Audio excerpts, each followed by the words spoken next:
abalabi baffe abalungi abadde Mix Media muje baliko gimutuusaako engalo amanya n'eddoboozi Uncle Sechi President w'e Masaka City. Bambi subscribinga, commentinga, likinga, sharinga, followinga the Mix Media buli kimu obeera okifuna. Ate mmwe abapya bambi abatannaba kusubscribinga musubscribinge mukoone ku kadde mumale munyige all mubeere nga mufuna obubaka bwonna bwe tuba tutaddeyo. Tumirako abantu abali e Uganda, abali e Kenya, e Tanzania, South Africa, TZ, Dubai, Kata, Masaka, Mukono, Jinja, Mbale mbaagala nnyo. Era nnyongera okubajjukiza ng'ennaku z'omwezi 24 January King Saha Mansur Semana ali awo ku Cricket Oval tugendeyo tumunyumire nga tukuba omuziki kuva gye yatandikira paka wano waali. N'olwaleero ntuuse nga mbaleetedde ebyobugagga bya Speaker Anita Amongo oba ebyo bintu byasingira ddala okugyamu ssente. Ffenna tukimanyi mukyala mulunzi, akasimbi mwasinze nnyo okajja nawomo mu masomero. Ekisookera ddala n'omukyala mulunzi era okulunda kuno akutegeerera ddala gwe bayita omulaalo ajjudde ssente mwasingira ddala okuzijja. Speaker mukyala ono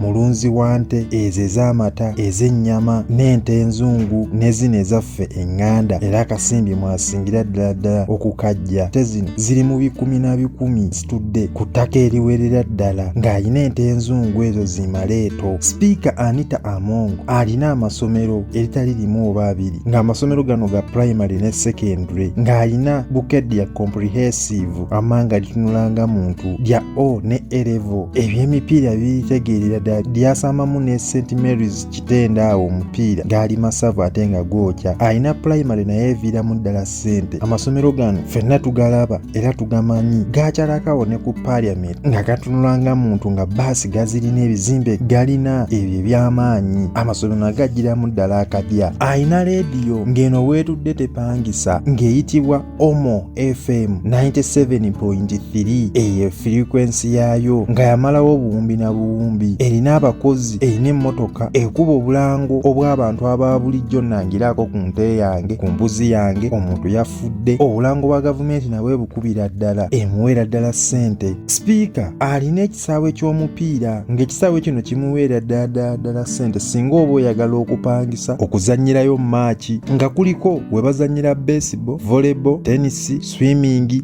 n'emizannyo emirala mingi nga kitudde kuyiika nayiika nga kisangibwawo bukeddeya. Ekisaawe kino ekikulu ekyasinga okizimbya kya ssomero lye oba amasomero ge kuzannyiramu nga kirinako kaakalinaako waggulu abantu ebasobola okutuula, obutebe bunyiririra ddala, wamma olaba zi dressing room. Muganda wange osana naawe n'osambirayo ko maaki lwankubadde nti yo surface muddo guno ogwaffe ogwa bulijjo naye ng'ali mu plan yakyusa surface. Ekisaawe kino kimuweera ddala ssente kwabo ababa bazze okuzannyiramu n'okutegekerayo emizannyo eyo mu bukeddeya. Speaker Anita Amongo alina ennyumba etunulanga muntu, ennyumba etunulanga zaabu etemagana ng'agitereddemu ddala ssente ng'etudde ku yiika nneeziwera, eriko olujja yiika nnamba intiriya waayo w'omulaba pulaani baagikuba kuva bweru nga ya mwaliro gumu naye ng'eriko ne ka basementi. Ennyumba naye agitereddemu ddala ssente ng'ate talina emu, alina eziri eyo bukeddeya, alina n'ewana ewaffe e Kampala. Emmotoka nazo azitereddemu ddala ssente, wamma emmotoka zaalina zitunulanga muntu okuli zibbenzi nga ziriko private number Anita 1 oba gite AA1 okutuuka ku AA5, Range Rover A1 nga ziwerera ddala nga 5 n'omusobyo nga zina zi TX, zi Land Cruiser V8 ezo, zibbenzi, zi Range Rover, zi Jeep. Emmotoka nazo aziriddemu ddala ssente, ebintu by'entambula abitegeerera ddala. Alina ettaka eriwererako ddala olaba okutudde amasomero, ekisaawe, ennyumba ye, faamu ze, ettaka nalyo aliyiriddemu ddala akasimbi. Alina emmotoka ezikola emirimu, kuno kwe kuli baasi ezo ez'amasomero n'ezo baasi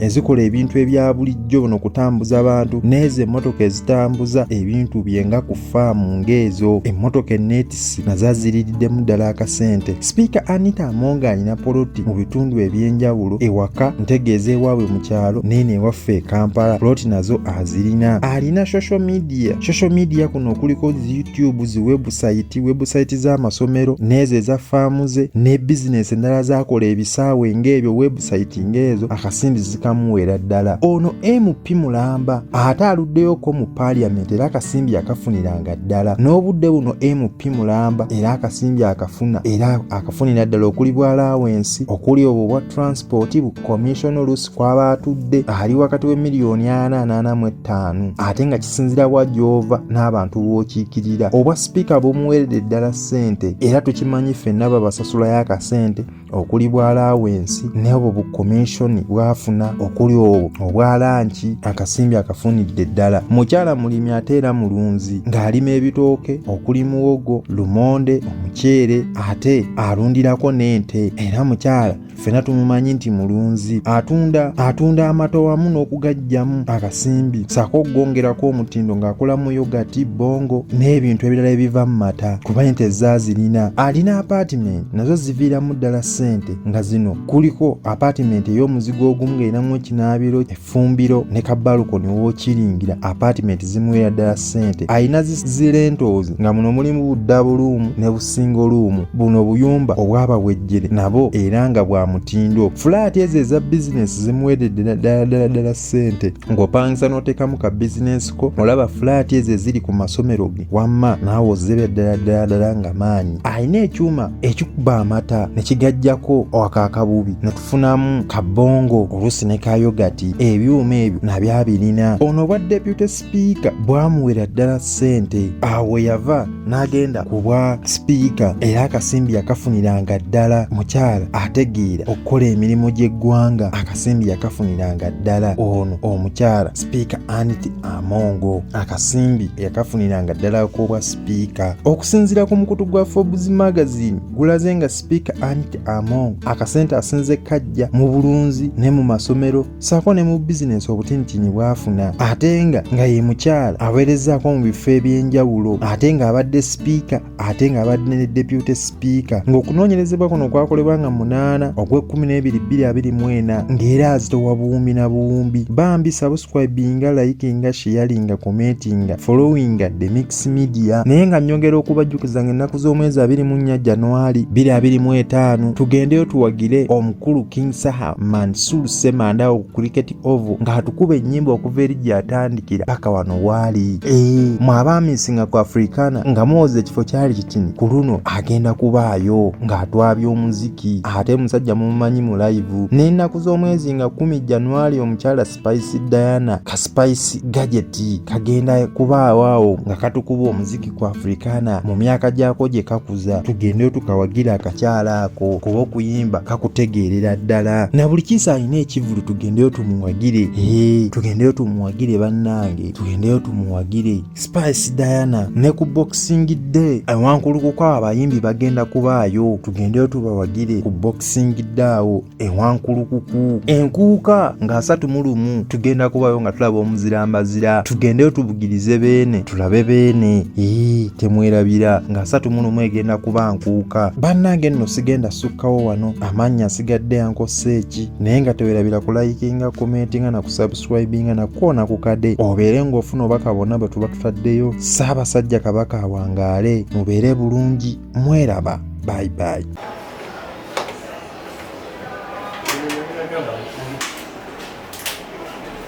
Enkola nabo mu Sithirike Express Air Cargo abaliwo kuba mbategeeza abamu tebaliwo naye abaliwo be bano be mulaba wano mulaba wano era ono omukulu ali mu ntebe eno gye mulaba eyeesuuba eyeetooloola nga bw'oba omwetaaza akola bukozi bw'ati n'akutunulako oyo ye General Director wa Sithirike Express Air Cargo era oyo buli kimu yaba akimala. Olugamba nno buli kimu kiba nno, olugamba yes kiba kiri tiiki. Ye HR ate era nga ye Secretary wa Sithirike Express Air Cargo. Buli kimu yaba akikola like okudraftingira ekintu ky'oba oyagala oba okutuuka ku office nga okutuuka ku office ng'olina kye weetaaga yakurecevinga okubye ku ssimu ya office ono yaba akurecevinga. Then ono akolanga marketing manager wa Sithirike Express Air Cargo yasakira Sithirike Express Air Cargo wamu n'okutegeeza abantu Sithirike Express Air Cargo kyeki. Then oli assistant wa marketing manager wa C3K Express Air Cargo era nga bw'obalaba we besemberedde bwe bakwasaganya emirimu gyabwe buli kimu kyoba weetaaze enamba zaabwe zigenda kubaawo enamba zaabwe ogenda kuba ozifuna nga ziyita ku mutimbagano C3K Express Air Cargo.